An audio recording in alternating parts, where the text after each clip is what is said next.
भ्रष्टाचार र भ्रष्टाचारी विरुद्ध हाम्रो तीखो प्रहार निरन्तर जारी छ। भ्रष्टाचार र भ्रष्टाचारीसँग कुनै सम्झौता गर्दैनौं र हरदम भ्रष्टाचारीको एक एक कालो करतुतलाई सबै सामु उदाङ्गो पार्न तयार हुन्छौं। नमस्कार, कृषि सरोकारमा स्वागत छ। म किशोर चौधरी सरिखा। 2072 सालको भूकम्प होस् या भारतले गरेको नाकाबन्दी र अहिले झेलिरहेको महामारीको सन्तास, यी सबैले हामीलाई अब उत्पादन बढाउनु पर्छ, कृषिमा लगानी गर्नुपर्छ भन्ने पाठ सिकाएको छ। तर कसले गर्ने भन्ने प्रश्न पनि सँगै उब्जिएको छ। गाउँमा युवा छैनन्, घरमा भएका ज्येष्ठ नागरिक र महिलाले जति सकिन्छ त्यति मात्र निर्वाहमुखी खेती गरेका छन्।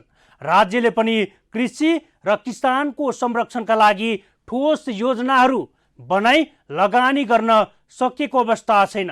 भन्ने नै हो भने भूकम्प, नाकाबन्दी र कोरोना सन्तासमा पनि किसानको कामलाई कुनै बाधा पुगेको छैन। तर यो समयमा किसानले उत्पादन गरेको तरकारी, फलफुल, दूध, दही, मासुका लागि तयारी अवस्थामा रहेको पशु पक्षी लगायत चिजले बजार नपाउँदा किसानहरू ठूलो घाटा बेहोर्न बाध्य छन्। हुन त कोरोना कहर आएको लामो समय बितिसकेको छ, तर सरकारले त्यसबाट अझै पाठ सिकेको छैन। पुरानै समस्या फेरि दोहोरिने निश्चित छ। यो रिपोर्ट हेर्नुहोस्।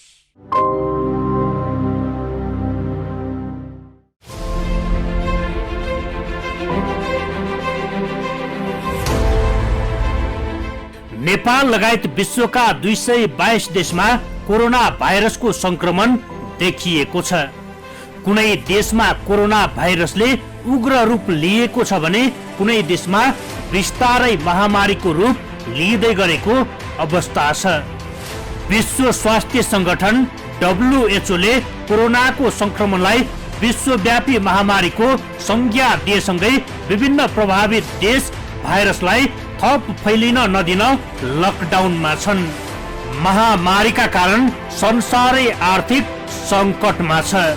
कल कारखाना, उद्योग, बजार बन्द छ। आयात र निर्यात ठप्प छ। काम गर्ने जनशक्ति घरमा थन्किएर बस्नु परेको छ। यसको मार एउटा देशलाई मात्रै होइन, विश्वलाई नै परेको छ। त्यसमध्ये पनि विश्वका श्रमजीवी वर्गहरू त्यसको मारमा छन्। बिहान काम गरेर बेलुकाको छाक टार्नु पर्ने श्रमिकहरू विचल्लीमा छन्। अब अर्को समस्या भनेको यो महामारीले ठूलो जनसङ्ख्या गरिबीमा धकेलिँदैछ। आर्थिक गतिविधि अवरुद्ध भएको छ। ज्याला मजदुरी गर्ने लगायत धेरैको रोजगारी गुम्ने अवस्थामा पुगेको छ र यसै लकडाउन भित्र केहीको रोजगारी पनि गुमिसकेको छ। कृषि कर्ममा मान्छेहरूको आकर्षण छैन हैन। हामी त समस्यामा के छौँ भनेदेखि हामीले अब के गर्यौँ भने अब बाँझो रहेका जग्गा धनीलाई हामी केही लिजमा लिने र जग्गा नभएका भूमिहीन या जग्गाविहीन मान्छेहरूलाई निःशुल्क रूपमा खेतीपाती गर्न दिने, त्यसको उत्पादनबाट आउने सबै उसले पाउने, मात्रै त्यो जग्गा जमिनको स्वामित्व उसले नपाउने, बाँकी त्यहाँबाट उत्पादन गरेर चाहिँ आय आर्जन गर्न सक्ने कार्यक्रम सञ्चालन गर्यौँ। तर अहिलेको परिस्थिति कस्तो छ भनेदेखि कृषि काम गरेर त्यो उत्पादन गरेर त्यसलाई बजारमा बेच्दाखेरि जति मूल्य आउँछ त्यो कृषिमा लाग्नुभन्दा अन्य काम वैकल्पिक पेसा गर्दाखेरि आम्दानी बढी हुने हुनाले कृषिमा मान्छेहरूको आकर्षण छैन। यो चाहिँ अलिकति निराशा गर्ने कुरा पनि छ। त्यसमाले उल्लेखनीय काम हामीले कृषिको सन्दर्भमा केही कुरा छन्। आलु खेती छ, मुला खेती छ, यस्ता केही कुरा त राम्रो भएको छ। तर अब सबै सम्पूर्ण रूपमा भन्दाखेरि चाहिँ कृषि उत्पादनमा पशुपालनलाई छोडेर हेर्दाखेरि उल्लेखनीय काम हामीले गर्न सकिरहेको छैन। सन् 2016 मा विश्व बैंकको तथ्याङ्क अनुसार नेपालमा खेतीयोग्य जमिन 21,13,700 हेक्टर छ। तर सबै खेतीयोग्य जमिन कृषिका लागि उपयोग भएको छैन। साथै राज्यसँग खेतीयोग्य जमिन र उपयोगको अवस्थाको यकिन तथ्याङ्क नै छैन। तर प्रत्येक ठाउँमा हेर्ने हो भने खेतीयोग्य जमिन 1/3 भन्दा बढी बाँझो रहेको छ। कोरोनाको सन्तासपछि सहर पस्नेहरू गाउँ फर्किएका छन्। अहिले विदेश र स्वदेशबाट फर्किएका लाखौं युवाहरू बेरोजगार छन्। यस्तो अवस्थामा सरकारले नयाँ रणनीतिहरू तय गर्न जरुरी छ। त्यसका लागि राज्यले कृषिमा लगानी बढाउने, युवाहरूलाई कृषिप्रति आकर्षित गर्ने र उत्पादनमा जोड दिने नै हो। यो बेला युवाहरूको श्रम शक्तिलाई अब आफ्नै देशमा लगानी गर्ने वातावरण सिर्जना गर्न सक्नुपर्छ। बेला बखत कृषिमा युवाहरूलाई आकर्षित गर्ने बहस नचलेको होइन, तर राज्य नै कृषि प्रति उदार बन्न सकेको छैन। कृषकले एकातिर उत्पादन वृद्धि गर्न हामी सकेका छैनौँ भने अर्कोतर्फ उत्पादन भएका वस्तुहरूको उचित मूल्य नहुँदाखेरि कृषकहरू मार पर्नुपर्ने। अझ के भने अहिलेको अवस्थामा एउटा समयमा एउटा मूल्य हुन्छ अनि त्यो मूल्यको आधारमा कृषकले उत्पादन गर्ने अनि उत्पादन गरेको अवस्थामा चाहिँ त्यो मूल्य नपाउने। त्यसले गर्दा कृषक पारमा पर्नु भएको छ। अर्को कुरा, हाम्रो सहज आपूर्तिको व्यवस्थापन नहुँदाखेरि चाहिँ त्यसले समस्या गरेको छ। हामीले चाहिँ बलेफी गाउँपालिकामा कृषि सहकारी संस्था पनि थुप्रै छन्। उनीहरूलाई एउटा मिटिङ राखेर कम्तीमा त्यो मध्यस्थताको काम चाहिँ बीचको मध्यस्थ गर्ने काम, कृषक र उपभोक्ताको बीचमा मध्यस्थ गर्ने काम सहकारीले गरिदियो भने कृषकले केही लाभान्वित हुने र उपभोक्ताले पनि सस्तो मूल्यमा चाहिँ तरकारीहरू पाउन सक्ने व्यवस्थापन, त्यो चाहिँ बाटोहरू अवलम्बन गर्नको लागि हामीले प्रयत्न गरिरहेका छौँ। बेलामा मल नदिने, बिउ बिजन नदिने, बजार व्यवस्थापन नगरिदिने लगायतको समस्या सरकारले नै दोहोर्याउँदै आएको छ। 2072 सालको भूकम्प होस् या भारतले गरेको नाकाबन्दी र अहिले झेलिरहेको महामारीको सन्तास,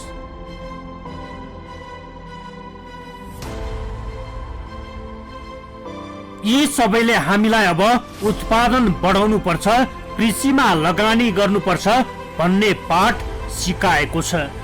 तर कसले गर्ने भन्ने प्रश्न पनि सँगै उब्जिएको छ। यो महामारीलाई खेती योग्य जमिनमा उत्पादन बढाउने अवसरका रूपमा लिन सक्नुपर्छ। कृषि क्रान्तिका धेरै कुरा भए, अब गफ होइन, काम गरेर देखाउने दिन आएको छ। विगतबाट पाठ सिक्दै अगाडि बढ्ने दिन आएको छ। कोरोना महामारी जरुर छ, तर कोरोनाबाट पाठ सिकेर अगाडि बढ्ने कुरा धेरै छन्। कृषिमा आत्मनिर्भर हुने सुनौलो अवसर पनि छ। यो अवसरलाई सही ढङ्गले सदुपयोग गर्न जरुरी छ।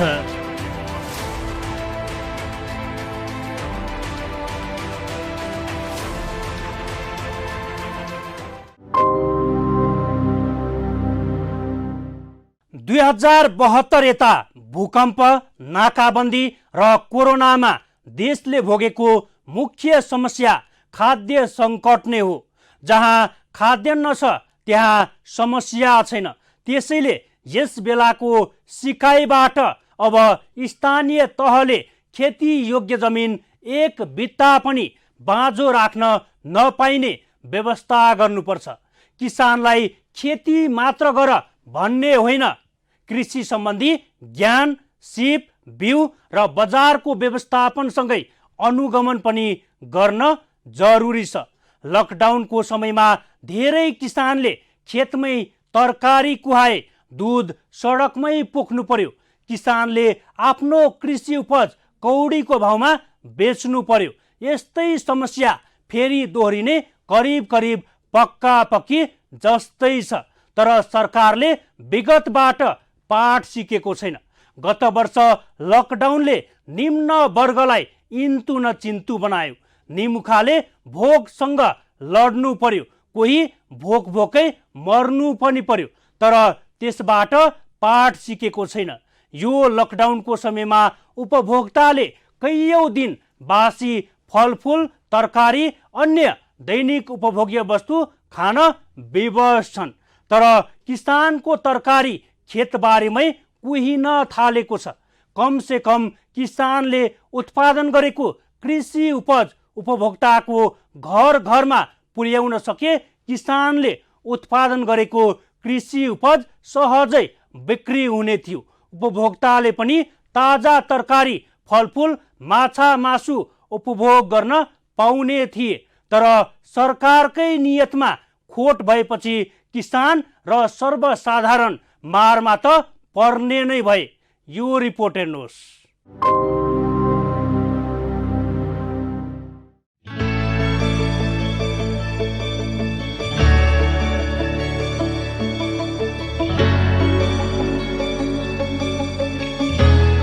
नेपालको अर्थतन्त्र कृषिमा निर्भर छ भने कृषि उत्पादन मौसममा निर्भर रहेको छ।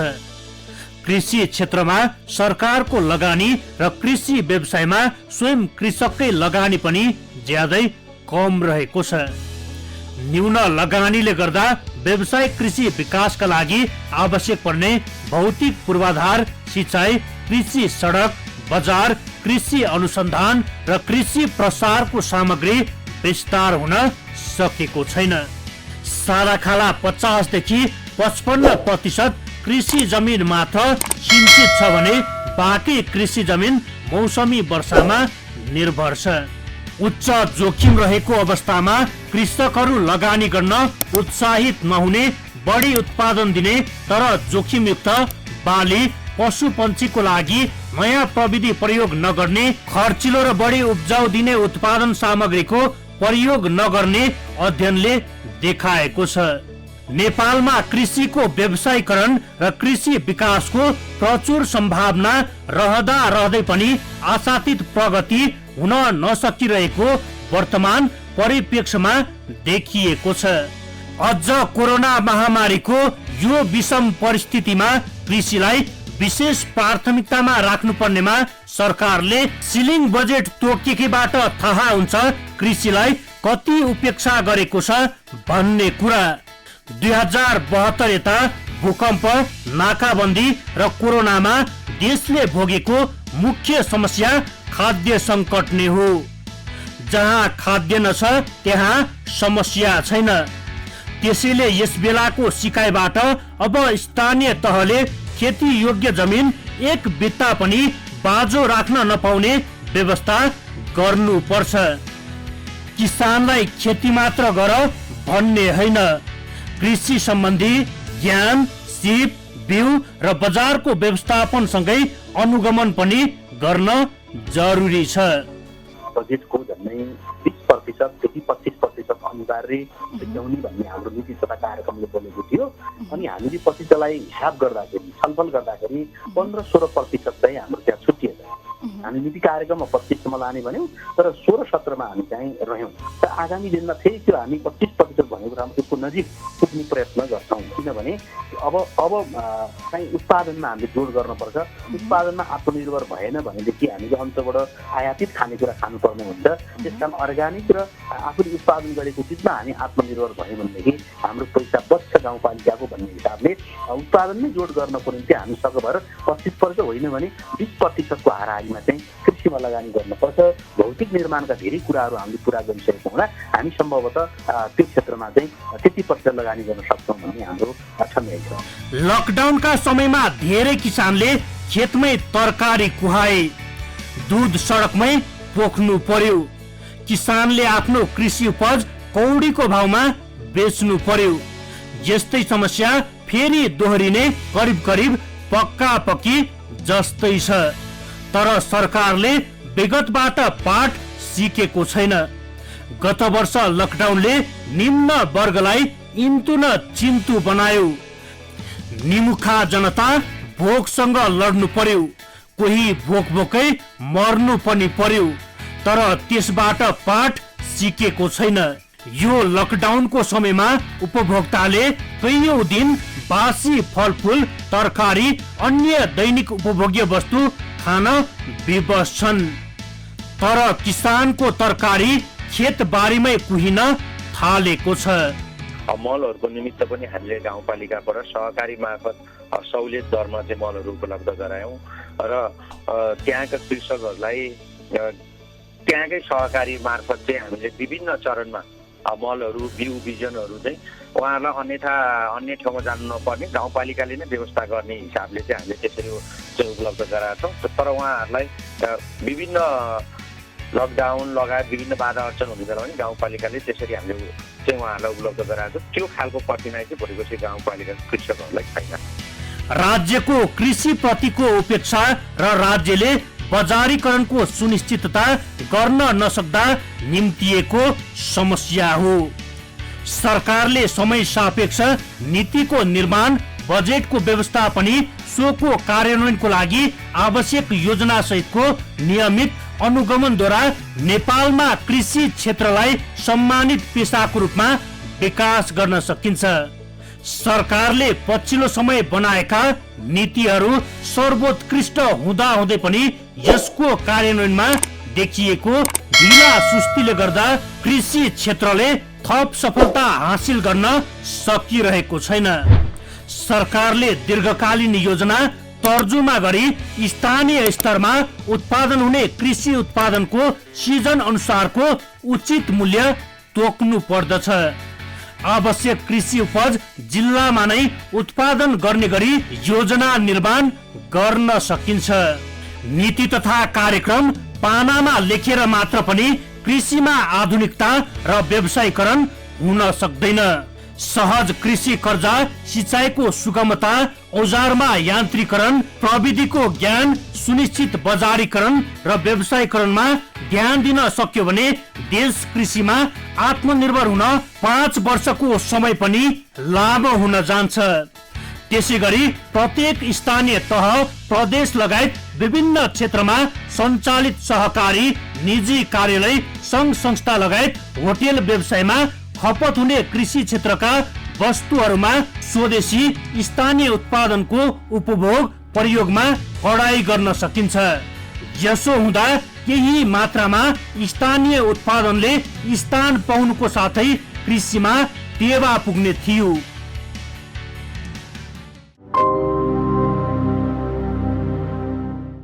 हो, यो महामारीका बेला चुनौती त छँदैछ, तर ती चुनौतीलाई पर धकेल्दै अवसरको रूपमा पनि सदुपयोग गर्न सकिन्छ। कृषिलाई थप सशक्त बनाउन यो समयलाई उपयोग गर्न सकिन्छ। खेती योग्य जमिनमा उत्पादन बढाउने अवसरको रूपमा लिनु पर्दछ। कृषि क्रान्तिका धेरै कुरा भए, अब काम गरेर देखाउनु पर्ने बेला आएको छ। सरकारले मात्रै होइन, निजी क्षेत्रले पनि कृषिमा लगानी बढाउनु पर्छ। विदेशबाट फर्केका युवाहरूको श्रमलाई आधुनिक कृषिमा लगानी गर्नुपर्छ। राज्यले आर्थिक स्रोत र किसानले श्रम लगानी गरेर उत्पादनको प्रतिशत बढाउन सकियो भने मात्र कृषि क्रान्तिको कुराले सार्थकता पाउँछ। सरकार कुरा ठुलो गर्ने तर काम सिनको पनि नभाँच्ने जबसम्म भइरहन्छ तबसम्म कृषिमा गफ बाहेक अरू केही हुन सक्दैन। आगामी आर्थिक वर्ष 2078-79 को बजेटमा कृषिले पाउने बजेट सीमा घटाइदिएपछि नियमित कार्यक्रम तथा सुविधा समेत कटौती हुने अवस्था आएको छ। आर्थिक वर्ष 2078-79 को नयाँ बजेटका लागि 32 अर्बको सिलिङ तोकिएको छ, जुन चालु आर्थिक वर्षको भन्दा 5 अर्ब कम हो। कोरोना महामारी देशमा फेरि तीव्र गतिमा फैलिरहँदा सरकार कृषिको बजेटलाई झन घटाउनु सरकारको कृषिप्रति उदार नभएको कुरा यसले पनि प्रष्ट हुन्छ। यो रिपोर्ट हेर्नुहोस्।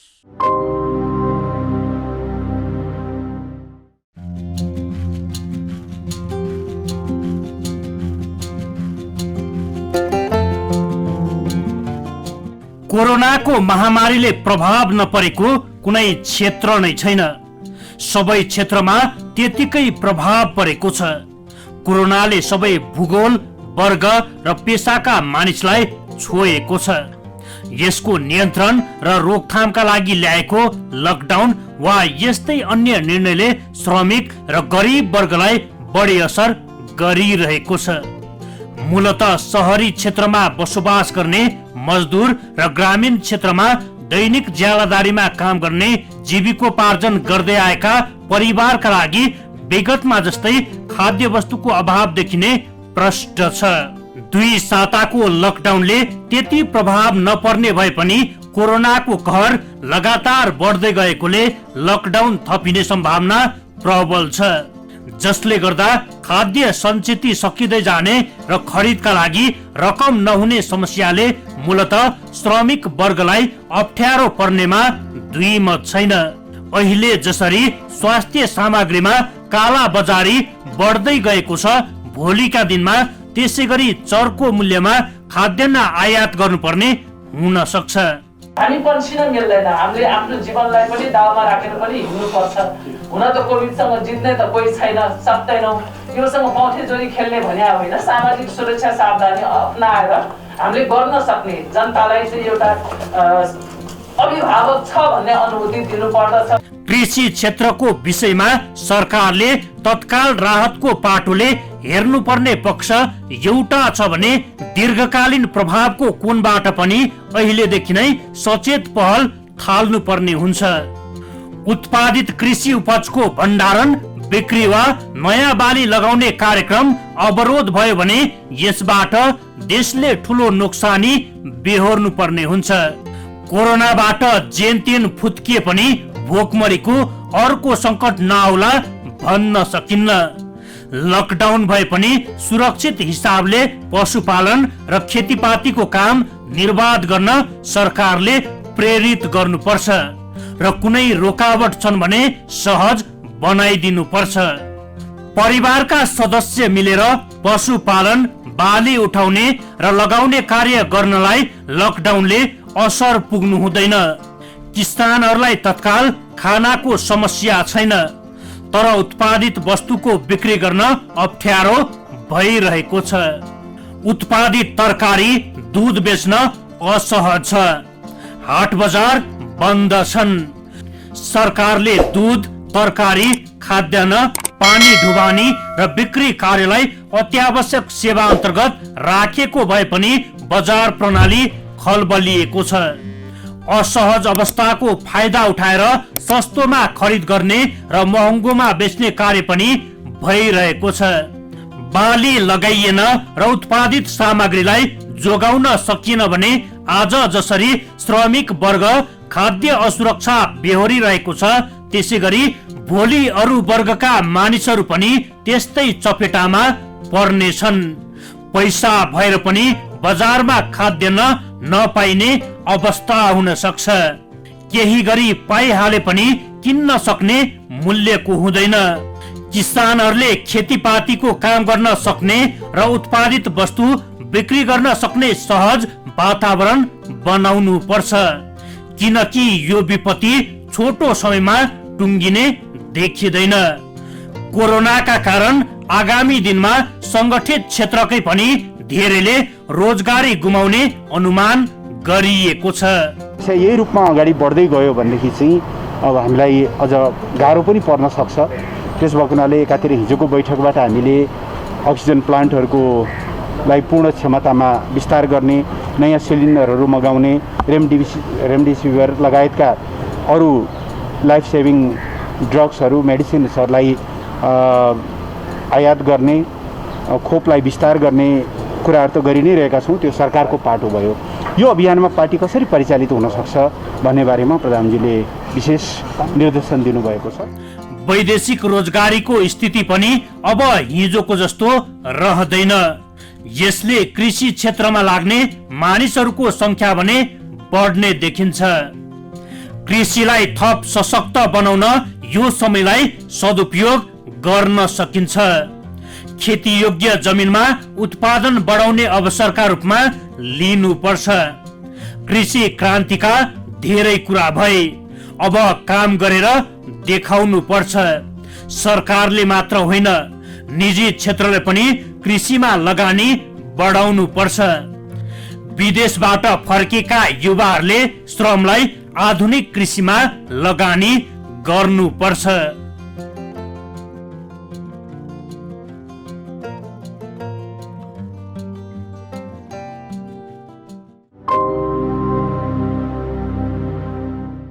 गत वर्ष कोरोनाको महामारी फैलिएसँगै सबैभन्दा सङ्कटको सामना कसैले खेप्नु पर्यो भने त्यो हो किसान। कसैले मासुका लागि तयारी अवस्थाको ब्रोइलर कुखुरा मारेर खाल्डोमा पुर्नु पर्यो भने, कसैले बारीको तरकारी डोजर लगाएर पुर्नु पर्यो भने, कसैले उत्पादन गरेको दुधको बिक्री नहुँदा सडकमा पोख्नु पर्यो। यस्तै समस्या भोग्नु पर्यो किसानहरू।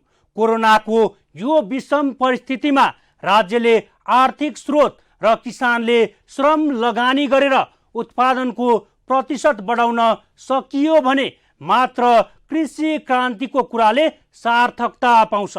आज हामी यो विषम परिस्थितिमा कृषिमा आउन सक्ने चुनौती र त्यसलाई किसान, आम सर्वसाधारण र सम्बन्धित निकायले कसरी सामना गर्न सकिन्छ भन्ने प्रसङ्गमा कार्यक्रम तयार पारेका थियौँ।